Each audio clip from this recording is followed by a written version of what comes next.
be pretty cool.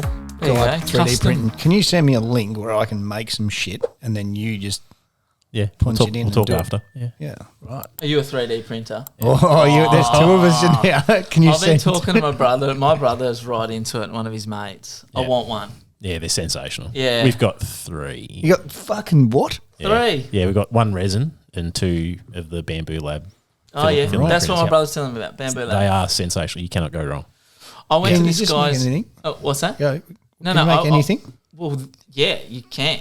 Do you watch that dude? Fucking, I've forgotten his Yes. name. Yeah, I know what you're going to say. It's Porsche. Yeah, Yeah. man. He's printed a whole fucking car. What is his name?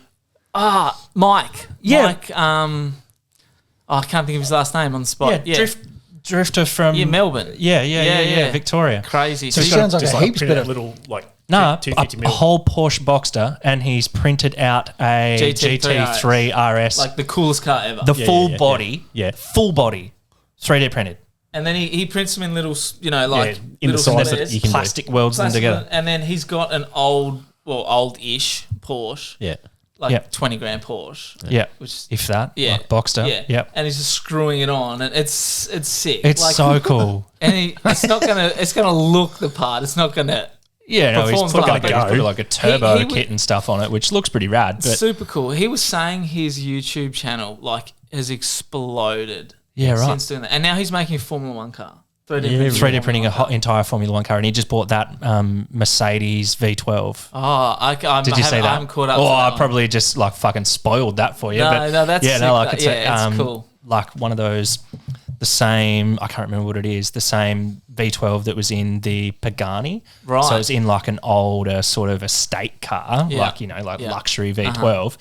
And yeah, that's the engine that Williams, I think it was, like used to develop the Pagani. Wow. Pagani V12, and that's what he's putting into this thing. It's fucking sick, man. It's so cool. Yeah. Yeah. So real cool. 3D printing. Yeah. Badass. It is. It's Would love to sensational. do it. But Do you use it much for car parts? I personally haven't. I did get one of my brother's friends to make me something literally like a month ago. Have you seen metal 3D printing? Yeah. It's nuts. It's getting so cheap. Is it? I was Sintered watching a powder video. stuff, yeah. I was watching a video the other day. Super Speeder Matt, he 3D printed turbo manifold, Yeah. and it was $800 US. Wow. Harbro and Sprayton do it. Yeah. I don't know how much that would be, but like, I mean, these guys are doing it out of China and stuff like that. And he done a intake manifold and a turbo manifold. And I think he said the intake manifold was like $1,300 for Yeah. full like plenum, like intake, everything, crazy. all completely metal 3D printed. This turbo manifold was 4 mil thick stainless. Yeah, okay. So it can still look pretty thick. Bolter turbo, like you can do it as thick as you want. Yeah. You can do it solid if you wanted to. Yeah, you could. You could solid print a manifold and because it does the layer and then lasers it. Yeah, that's right. Yeah, it's cool as. So sick. Yeah. Timmy Yeah. Audia out at work was trying to do a manifold for his rally car. Yeah. Yeah. It's like lays down like, I don't know, nothing. The thinnest Science.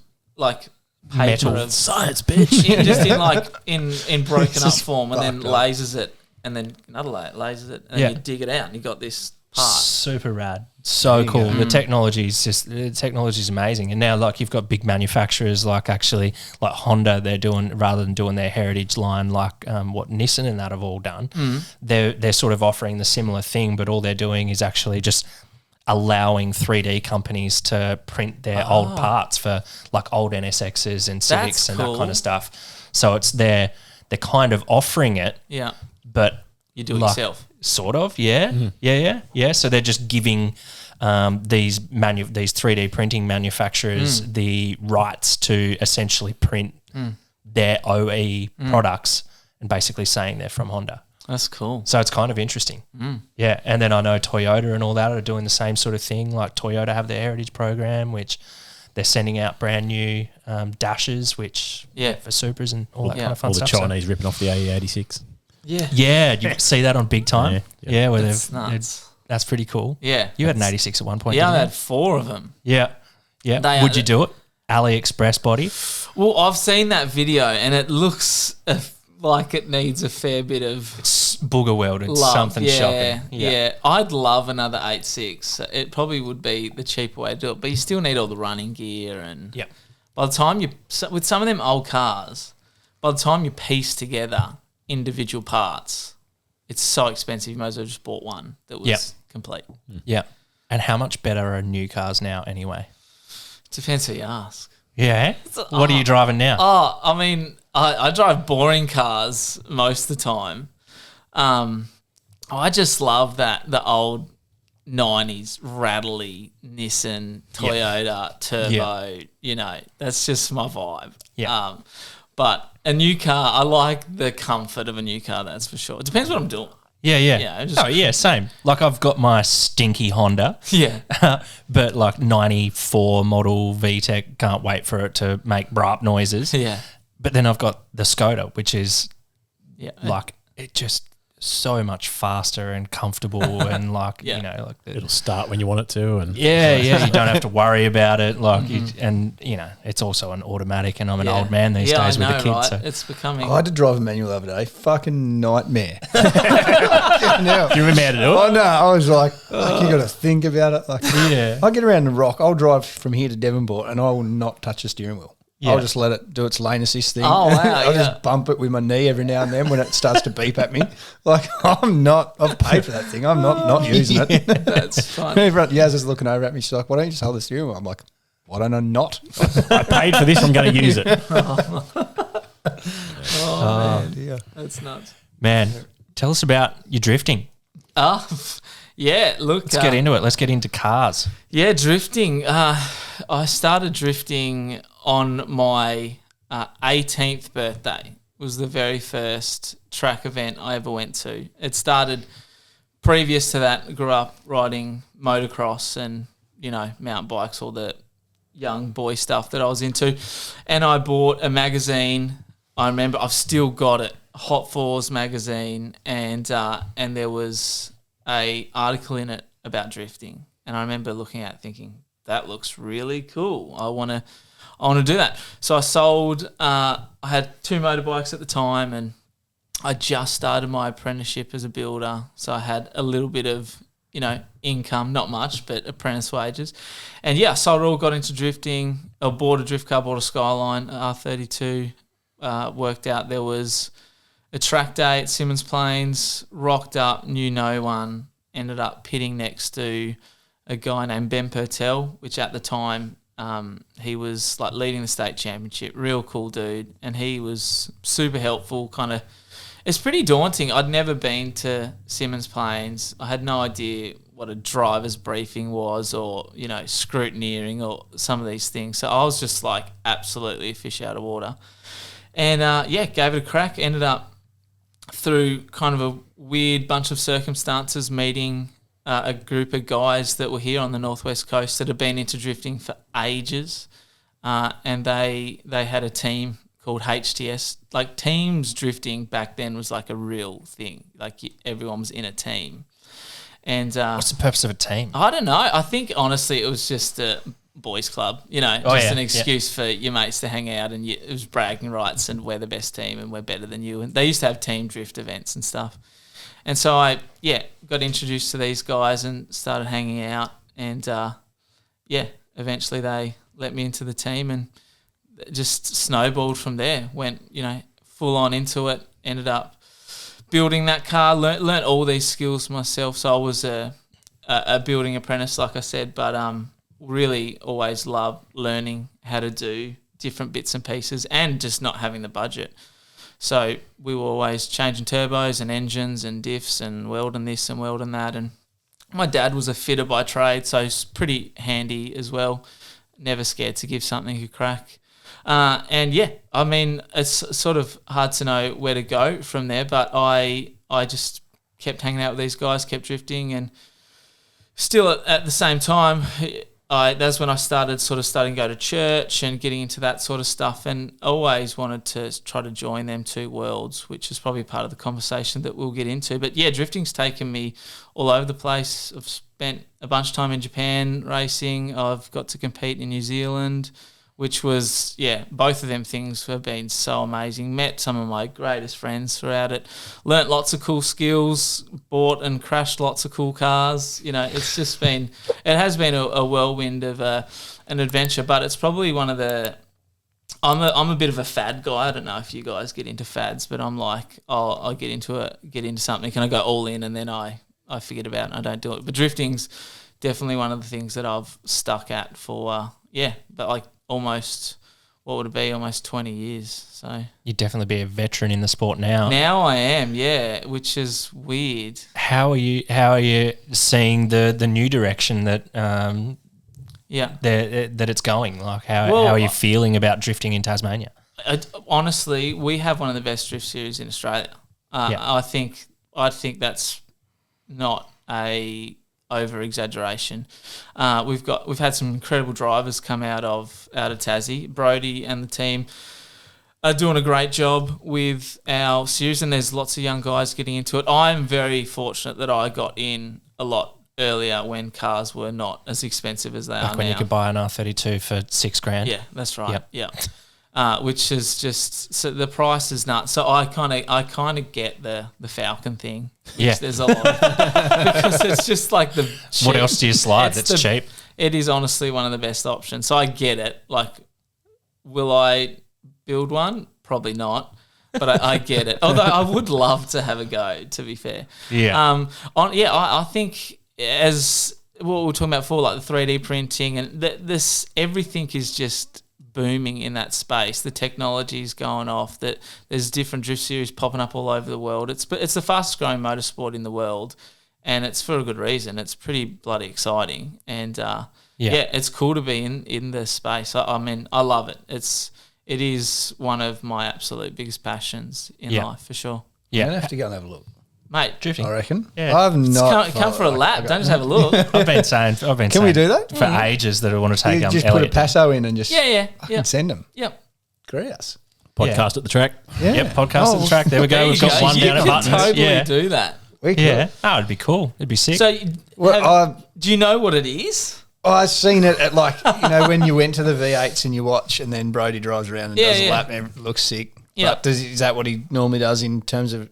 Yeah, are we racing for time, or you got to be more sideways than the other bloke? Or so the V8 Supercars is coming up, and we always get to do the drift demonstration or the drift demo. So, like, what you would have watched is a version of drifting, but it's not a battle per se, where you don't have judges or anything like that. It's just an exhibition, just showing. But it's essentially the same thing. But are you trying to get around the track faster, or you want to punt him off the track, or what are we doing? Preferably no punting happening. That's when it gets really expensive. It's not a timed sport. Right. It's not. Speed is a factor, not a huge factor. So line angle and speed, or line angle style, it depends on what series you're driving in. But essentially, if I was to try to simplify it, each corner, they'll have what they call a clipping zone, which is where they want you to place the car. Okay, so they want the back of the car to be in this part of the track, or the front of the car to be in this part of the track. So that's your line. They want you to be able to control the car sideways and get into all them zones. So that's how you qualify. And then when it goes into a battle format, you're trying to hit all them zones in a lead position. But then the chase car, their job is to try to get as close as they can to you. And then you swap. So then you go first and the other guy chases, and the judges, which they have a really hard job, have to go, okay, you did better than him, so you go through. What's crazy about drifting is that it's a tree style. So it's not like traditional racing where you've got 20 laps, and if you make a mistake, you can just make it up. You literally get 2 laps to qualify. If you don't qualify, you pack up and you go home. If you qualify, number 1, you're battling the person that qualified. Let's say it's a top 16. So you want to qualify high. So you're not battling like the best, or you are the best then. But the point I'm trying to make is you can't make mistakes. If you make a mistake, you're out and you pack up and you go home. So you could spend all that money, all that time to get to the track, not even qualify, and you're done. Your day's over. Right home. Yep. Yeah. So it's like all on the line in that regard. So that because of that, it produces some really exciting driving. Yeah, it's pretty cool. But definitely come to the track and we'll take you for a drive. Let's go. We'll get down one. I'll definitely take you up on that for sure. We could do a podcast Podcast in the car. in the car. Well, that Skyline that you're trying to sell would be perfect for that. I mean, like 4-seater. Hey, let's imagine that. Yeah, let's do Imagine trying to do a podcast while wheeling a car around Simmons Plains. That would be hilarious. Yeah. Is that a good track to do it on? Simmons Plains is actually one of the harder tracks in Australia to drive. Yeah.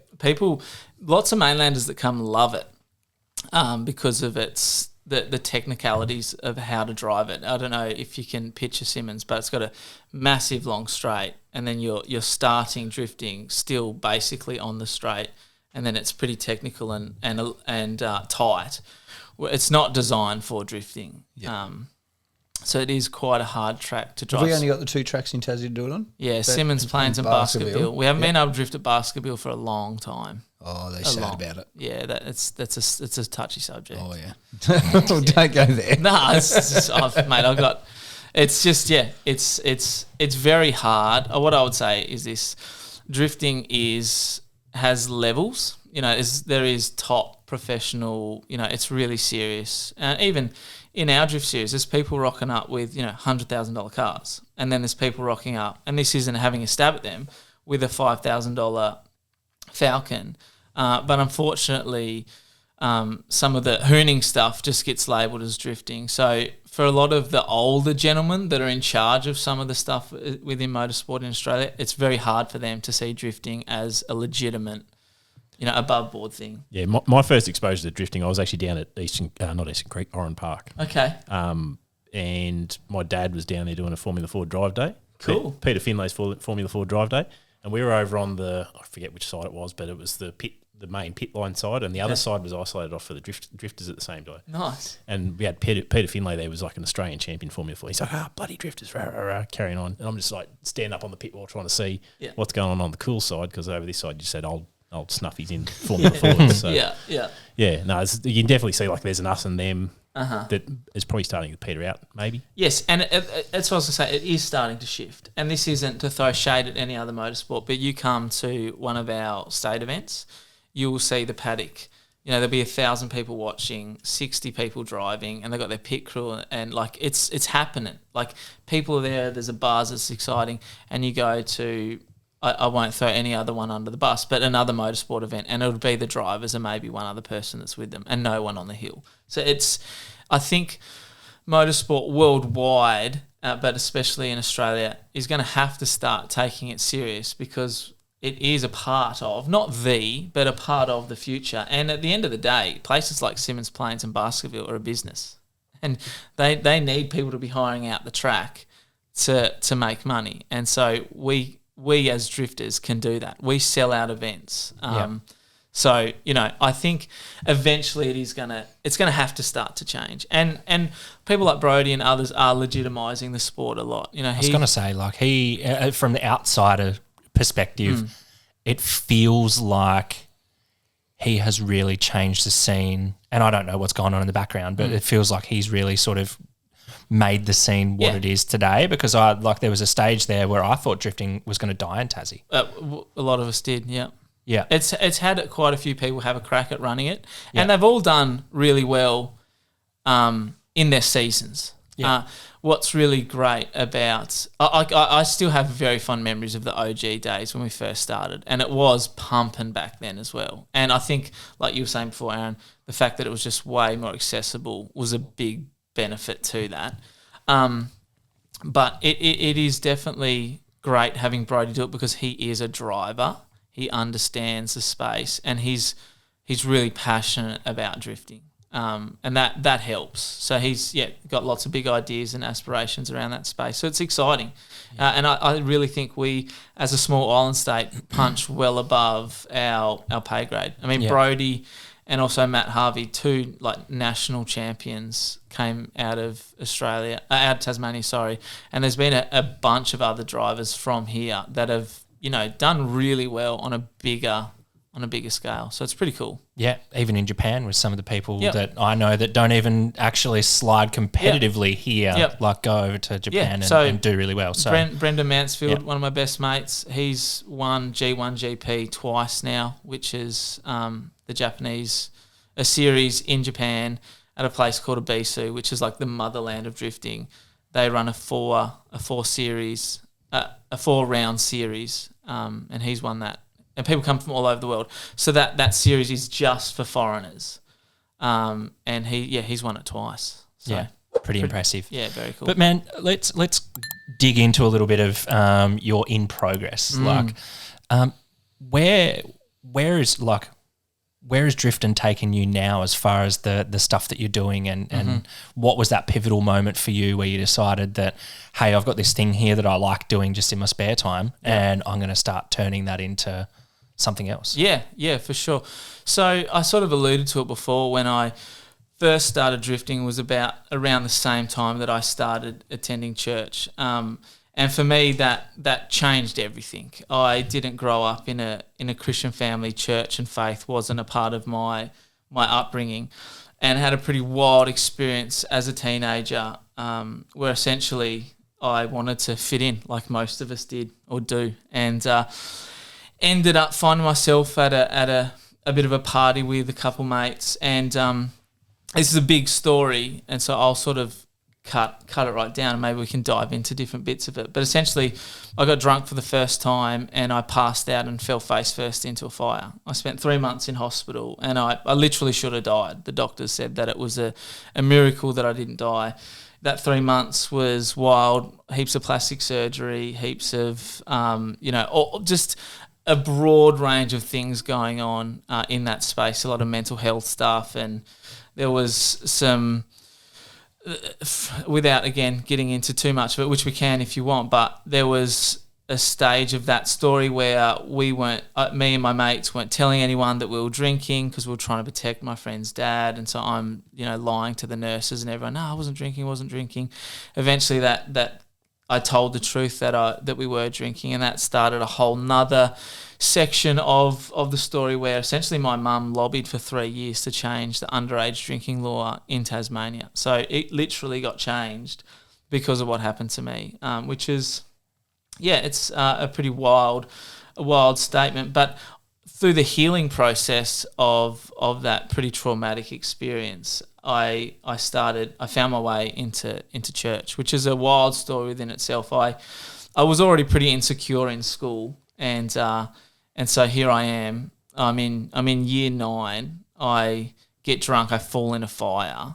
I'm 3 months in hospital, about the same at home recovering. I eventually go back to school, and as you can imagine, my insecurities are now through the roof. So I'm wearing a mask. I've got a glove. Like, I know I'm not Australia's next top model, but I look a lot better now than I did when it happened. Like, it was very obvious that I was a burn victim.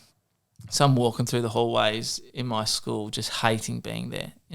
My insecurity has just gone absolutely through the roof, and I'm thinking to myself, I just got to get out of here. Like, I already didn't like school that much. I was never very academic. It wasn't until my adult years realised that I have dyslexia. So I leave school and I get a job as a builder, apprentice builder. And one day I'm on the job site, and this girl walks past, and I'm like, who's that? And I need to preface it by saying I had 2 bosses. I had a boss that I worked with, and we had a boss that was our boss. And I said it to the boss that I worked with, who's that chick? And he goes, mate, that's our boss's daughter. Like, He's up, mate. Oh, dear. He's up. No. And I'm like, I'm 17 and thought she was hot. So, so I strategically made sure that I was standing by my car where she had to walk past every day because she was still in school. And long story short, one day the big boss that I'm talking about comes onto the job site. I'd actually not met him up until this point. And he hands me this piece of paper, and on the piece of paper it says, you're invited to the Rock Community Church. And I'm thinking, oh, shit, I don't want to go to your dumb church. Like, I'd grown up in a faith-based school. I knew a lot about religion, but none of it was like anything that I wanted to have anything to do with, all the stereotypes of what it was to be a Christian. I'm like, I don't want to go to your church. And then I'm thinking, he's my boss. Like, he'll probably fire me if I don't go. And then I thought, well, his hot daughter's probably going to be there. So I convinced my younger brother to come with me, and we rock up. And this was the very first official service that this church had. And long story short, I ended up marrying that girl, and that's now my wife of 12 years and the mother of my 4 children. And I go on this radical journey of discovering what faith was, and realised that all the stereotypes that I had believed were just not true. It was not at all what I was experiencing in that moment. And right then, to answer your question, Aaron, a long way round, well, that was the first time when I thought to myself, how could I join my passion with drifting and extreme sports and link it in with this other passion of mine, which was faith and specifically a youth ministry and helping young people just live up to their best potential. You know, I believe that all people are made with a purpose, and that God wants them to, you know, do great things in life. And it doesn't mean great as in on a huge scale they're going to be these big world changes, but there's greatness in them. And so I have been on a journey ever since then, nearly 18 years ago. About that. It's closer to 20 actually. Years of trying to work out how I can combine them two things. So I finished my job. I finished my apprenticeship as a builder. I'd done my 4 years, and I was about a month into being a qualified builder, and I quit and I went into full-time ministry there. And so I've been in full-time ministry now for about 17 years, which is a huge chunk of my life, and it's been an absolute roller coaster. It's absolutely taught me some amazing things. I've got to travel the world and see some awesome stuff, be a part of some really great opportunities and movements and all sorts of stuff. But as I said, when I first started attending church and really sort of started to take faith seriously, I always wanted to join my passion of drifting with youth ministry. And it was about 2 years ago that opportunity sprung up. It's not entirely true. There was moments when I could have done it, but it just never felt right.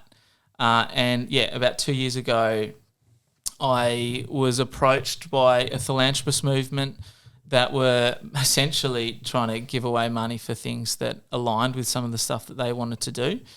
And that's when Dylan, who has been on your podcast before, I sat down with him and I said, mate, you know this is what I want to do. We'd shared an office and done ministry together for years. I said, what do you reckon? Do you reckon we could pitch this and see how it would go? And so we did. We worked hard on this pitch and we pitched it to them, and they loved it. And essentially we take a drift car and my story, which I absolutely glazed over, into high schools, and we use drifting and metaphors of drifting and faith and my story to preach a gospel that's fun and fast and exciting and scary and all the things that drifting is. That's what I think faith should be like. And so, we've travelled around the east coast of Australia, and I say we, me and my wife and our 4 kids, we like little drifting hippies. Got a bus? Yeah, so almost. We've got a gooseneck trailer and a truck that pulls it. So our trailer's at total length, it's about 15 metres, so it's massive. So the car goes in the back of the trailer, and in the front was like a tiny, tiny little caravan that we all squeeze into while we travel around. And so, I've been doing that. We've done like 1.5 full tours. We're just gearing up to go again. So we'll be on the road for about another 4 months. So we pretty much leave Tassie for all of Tassie winter. Wow. Bugger. What a shame.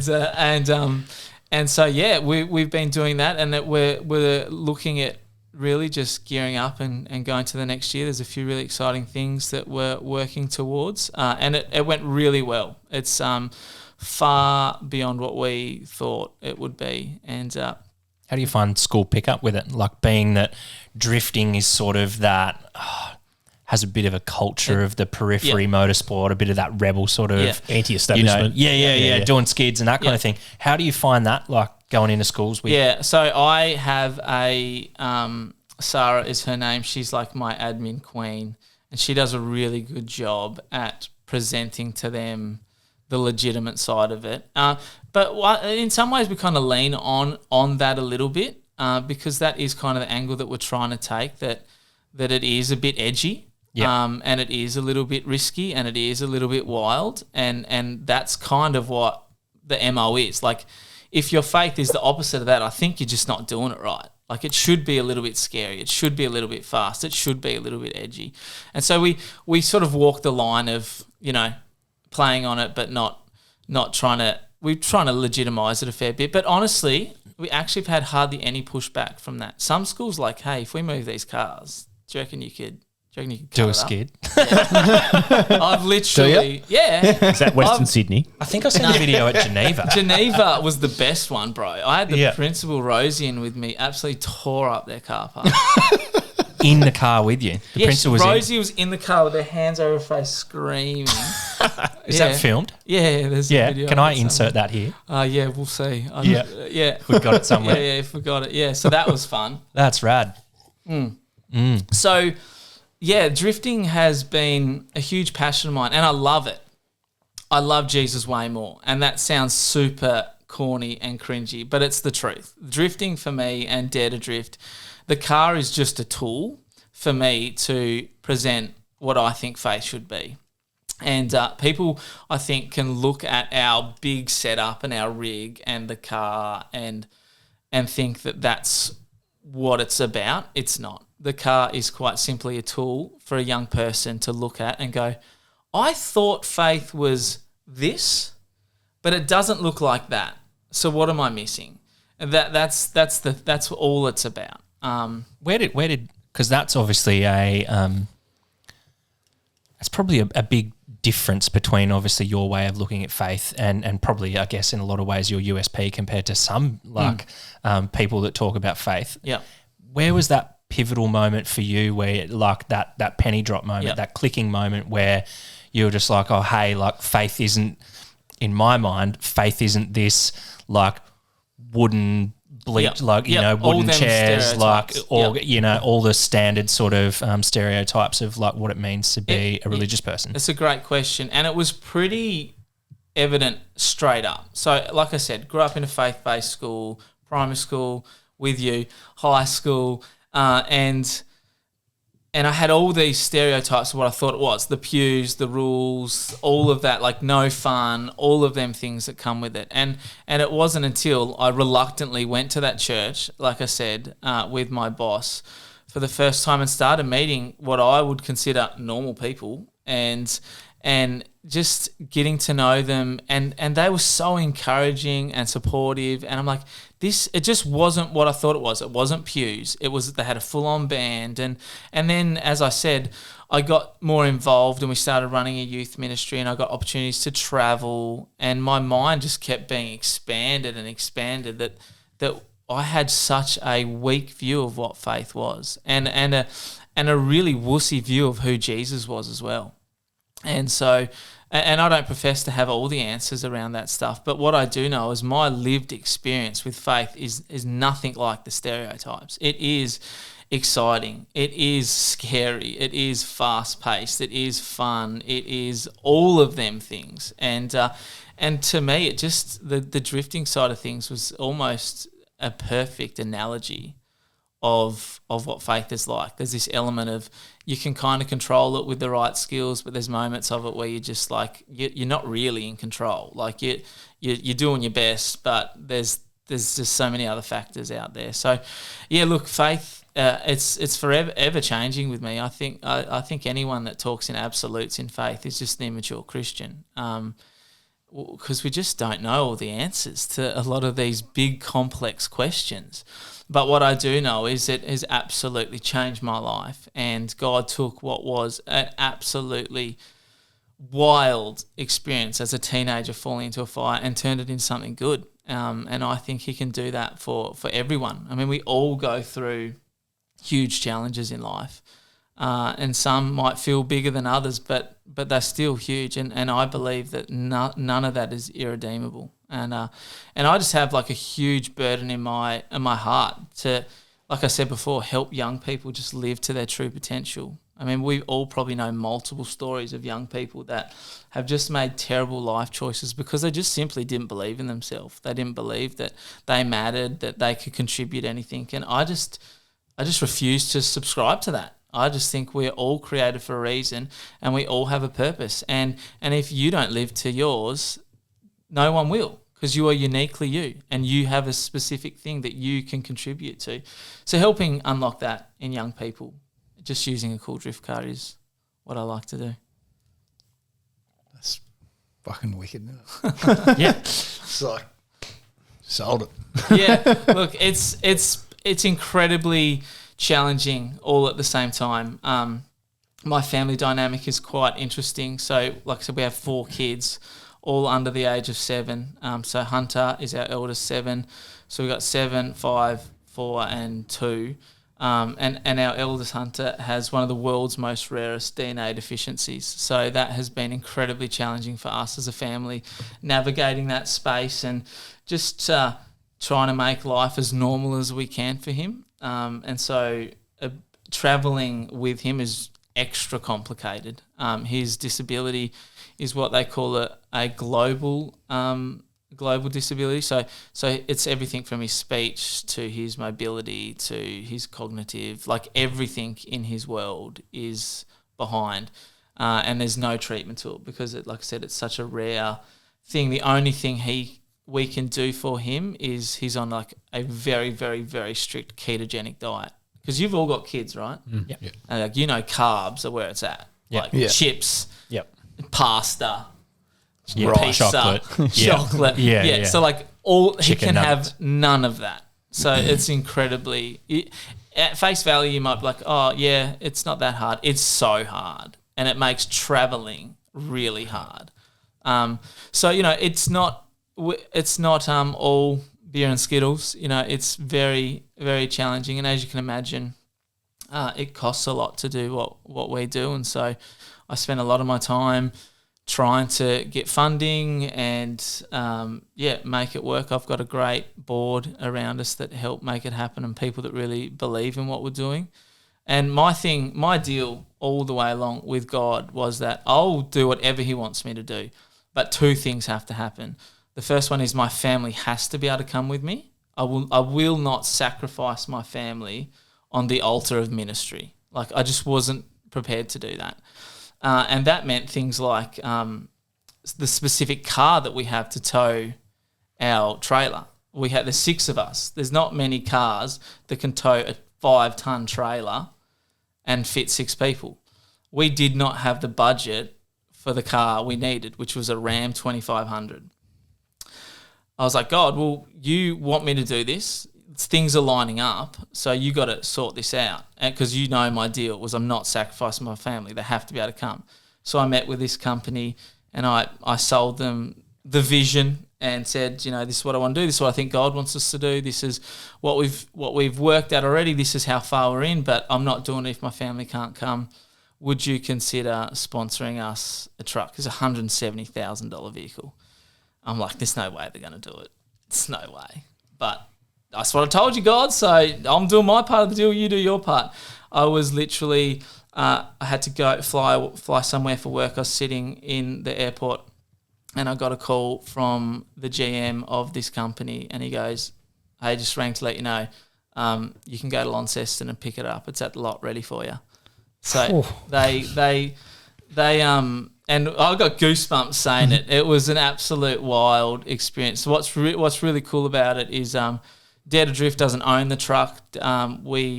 This company still owns it, which is actually better for us because they pay the insurance, they pay the registration, they pay the maintenance. They've just said to us, as long as you're doing Dare to Drift, as long as you are sticking to your mission, that's yours to use. So God's been so faithful in that regard. So my deal was, again, I've said it, my family has to come. And I said I'll work my butt off. I'll do whatever I have to do, but I'm not going to nag people to get us into their school, get us into their whatever their program is. Like I'll do whatever I have to do to get there and do it, but I'm not going to keep hassling you guys to get onto your podcast. I hope it doesn't sound like I did. Yeah, no, I definitely no, did not that. at all. But you know what I mean? Like I'm not gonna go. I'm not gonna keep just hassling. Doors have to open, and they are. Doors are opening, and we're making it work. There's lots of challenges, logistically, financially, mentally, all of it.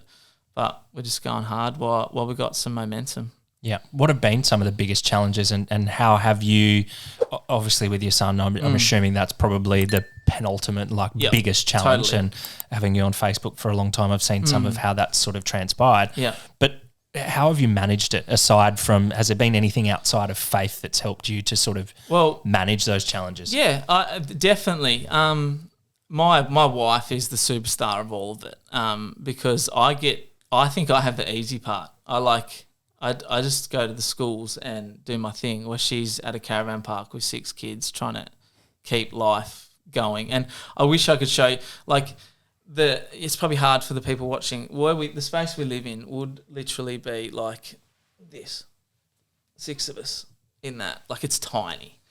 So Danielle's been, an absolute trooper in that space. But we have an amazing support network. So both our church family and Danielle's family and my family have just been phenomenal through that space. Having people in your corner that are like, that sounds wild, but you should try. Like, that's just been so good for me. Like I said, even when I think about drifting, my dad was never into cars, but he was always like, yeah, we could do that. Like, we could change that. We could fit this. And so it's that mentality that's gone all throughout my life of like, why not? Why not give it a go? And my in-laws are amazing. They've always taught me to worry about the finances after. Like, just dream it up and then worry about how you're going to pay for it later. And so that's just always given me this perspective of like, yeah, but what if? Like, and why not? So having good people around me that believed in this concept, which when I stand back, I'm like, it is kind of wild. Like, it's not very normal, but it's fun and it's exciting. And I literally had a board meeting the other day, and I said to the board, I'm like, I think what happens is, and I mean, hearing what you're studying, you could talk to this even more than me, but when businesses and things seem to get bigger, I think people try to manage it and try to like work out why it's growing and how to sustain that. But what I've realised is what we're doing isn't a business. What we're doing is a ministry. It's people. It's life. And while we've got momentum, I just want to go hard. And because I know eventually it's not going. We're not going to be able to do it forever. This isn't a forever thing. So while we can, I'm just like, all right, what's the next thing? And we've got some really cool things, hopefully, in front of us. But again, I'm sort of coming back around to that question. It's just people in my corner that are like, yeah, you should do that. Go for it, which has been awesome. I know I'm so privileged in that space to have that. Even like, for instance, a great example is I don't get paid from Dare to Drift. It's not my job. I'm a full volunteer in the space, but my actual job, working for church, they fully release me to do this, so that they are paying me to do a job that has nothing to do with them, which is like unheard of. I couldn't do it without that. So many people that are just believing in what we're doing. Yeah, I hope that answers that question. Definitely. Yeah. Pretty wild to hear it, isn't it? I'm like, fuck, You're not often like short for words. I'm like, I don't even know where to fucking start. Like, I'm just like shocked by it all. But the one I think that's going to resonate with people is you're going into the ministry, and excuse my ignorance, but it's like you said you went into full-time ministry when you finished your apprenticeship, so you were 24? No, way younger. So I started my apprenticeship when I was 17. Yeah, so you'd like, what, 21? 21, yeah. Is it in terms of what's full-time ministry? Yeah, like? so I probably should have clarified that, because I shouldn't assume. So what I did, as a church, was a brand new church. Yeah. So, not many people attending and blah, blah, blah. We had at the time about 6 teenagers that were in our church from different families were in church. And we started what's called a youth ministry. which is basically a youth group after school, hang out, do fun games, blah, blah, blah, whatever. It's obviously faith-based. And so we started one of them. And I'd never been to one before. I didn't know what it was, but I started to really enjoy it. And we all had opportunities to lead and do different things and preach and blah, blah, blah. And I started to get this like real sense of achievement in it. Like, this is actually cool. Maybe this is something that I would like to do. And so over the course of my apprenticeship, I got more and more opportunities, and that's where John and Louise, I think, seen some potential in that space. And so when I finished my apprenticeship, I went into full-time ministry running our youth ministry at the church.